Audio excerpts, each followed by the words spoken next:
என்னதான் இலங்கை அழகிய நாடாக இருந்தாலும் பொருளாதார ரீதியில் ஒரு வீழ்ச்சி பெற்ற நாடாக தான் இலங்கை காணப்படுது.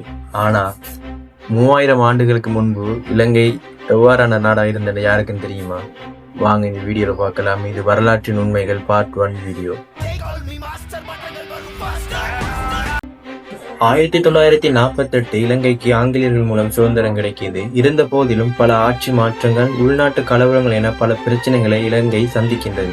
அதற்கப்புறம்தான் சுற்றுலா வளங்களை வைத்து வளர்ந்து வருது. இப்போ 2019 ஒரு பொருளாதார சரிவு ஒன்று ஏற்படுது. மீண்டும் பல பிரச்சனைகள் ஏற்படுது.